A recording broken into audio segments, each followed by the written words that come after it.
Recently I graduated and I wanted a way to condense my learnings and my values before heading on to college. Lately, I've been watching my dad as he watches television, and I'm in the living room. What kind of stands out to me while I'm watching, or I guess overhearing, is the archetypes. I'm someone who cares a lot about characters and finds them interesting. And one archetype in particular is the archetype of the genius or the prodigy.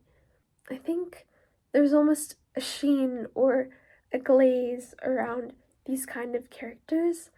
It's almost aspirational for people to quote unquote be effortlessly good at something. While this might seem like something we only apply to fictional characters, it can very easily be applied to everyday too. For example, in school, for context, I come from a fairly competitive Bay Area public high school. Some people kind of get teased for being quote unquote tryhards, like, X person, why are you so nervous for this test? Like, you always score above 90, stuff like that. Or, so and so is a quote unquote teacher's pet. So, all of these actions, while they might seem kind of small, they foster a learning environment or just a societal environment where it seems cool or maybe even expected to achieve things without effort.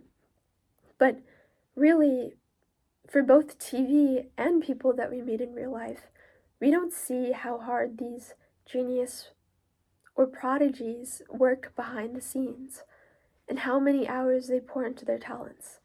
For example, in a climax of the movie, we might see a genius character unlock a certain code by hacking into the system, or we might see our classmates perform a grand piano performance, but we don't see the work that they pour into their craft. And underlying beneath all of this is the fact that rarely do things manifest without effort. So I think that you should never be ashamed of putting in your best effort to make your dreams a reality. No matter how foolish you might feel internally in the moment, what's important is that you're inching toward your goals. No matter how fast, no matter how slow, despite how much you think people are thinking of you. When I was younger, maybe in middle school, I had this belief that I was really bad at math. And so every time when I was in math class and I had a question, I was afraid of being judged by my classmates if they were thinking things like, oh, like, this girl is so bad at math. Like, why can't she understand this simple question? But once I started to abandon this worry of seeming bad at things, and I actually started asking questions,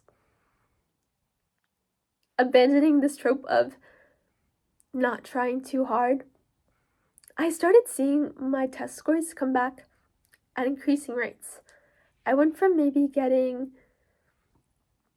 like B's on tests and sometimes even C's in middle school on these exams to pretty much always consistently getting above A's and most times above 95.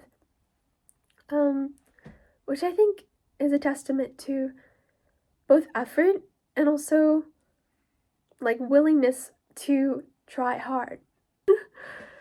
On a similar note, I think it's really important to never give up. There's a audio that I think is going around.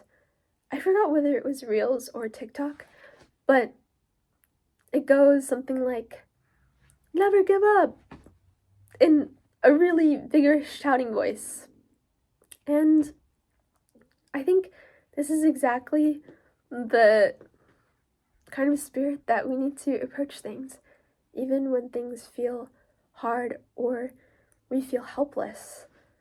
Once I was rejected from a writing workshop in fiction, I think when I was a freshman, and I was referred to a poetry workshop.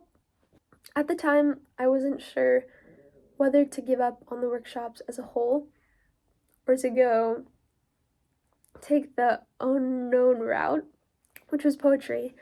I'd never studied the form before.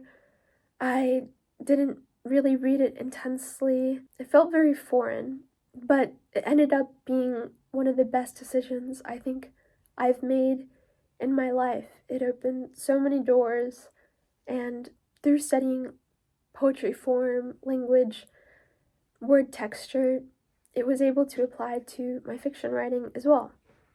So, as long as you go on in the same vein and you try hard, no matter what thing you pursue, this effort will just keep coming back to you. And so at the end of the day, as long as you know you tried your hardest to succeed at something, you'll never be bitter with yourself. Contrastingly, what's painful is knowing that you could have achieved more, but weren't able to achieve it because you didn't try hard enough. So don't let this feeling haunt you.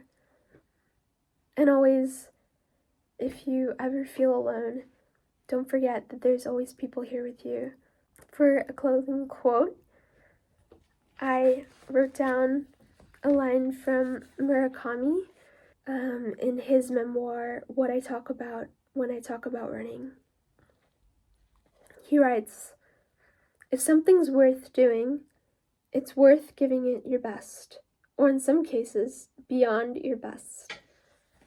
Okay, that's all. Thank you so much for listening.